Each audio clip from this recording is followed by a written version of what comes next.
बिस्मिल्लाहिर्रहमानिर्रहीम। English grammar में आज का जो हमारा टॉपिक है वो take the correct kind of noun, यानी इसम की दुरुस्त किस्म पर टिक लगाइए। पहला है सिल्वर। सिल्वर कौन इसम की कौन सा किस्म है? Common, material, abstract. तो ये हमने पढ़ा है कि सिल्वर जो है ये मटेरियल नाउन है। दूसरा है प्ले बोर्ड। ये है कंपाउंड नाउन, एब्स्ट्रैक्ट नाउन या प्रॉपर नाउन। तो इसमें करेक्ट ऑप्शन है कंपाउंड नाउन, जो दो अल्फाज से बना है, प्ले बोर्ड। तीसरा है बुक।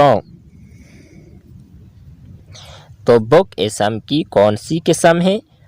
ए ऑप्शन है प्रॉपर, बी ऑप्शन है कंपाउंड, सी ऑप्शन है कॉमन। तो ये बुक जो है ये कॉमन नाउन है। चौथा है फैसलाबाद।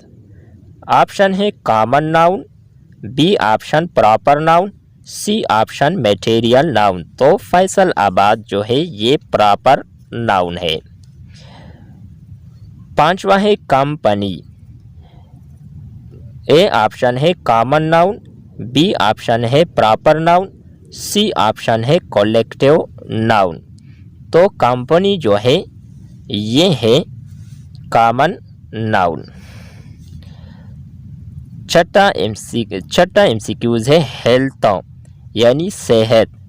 ऑप्शन है कॉमन नाउन है, एब्स्ट्रैक्ट नाउन है या फिर मटेरियल नाउन है। तो हेल्थ जो है ये एब्स्ट्रैक्ट नाउन है। नेक्स्ट क्वेश्चन है मैच दी कॉलम्स। कॉलम मिलाइए। चाइल्डहुड, तो ये एब्स्ट्रैक्ट नाउन है। स्टील जो है ये मटेरियल नाउन है। किरण जो है ये प्रॉपर नाउन है। डॉक्टर जो है ये कॉमन नाउन है। ए बंच ऑफ फ्लावर्स, यानी फूलों का गुच्छा, ये कलेक्टिव नाउन है। क्लास फेलो ये दो वर्ड से बना है, तो ये है कंपाउंड नाउन। ये थी हमारी आज की वीडियो। नेक्स्ट वीडियो के साथ दोबारा मिलते हैं। खुदा हाफिज़।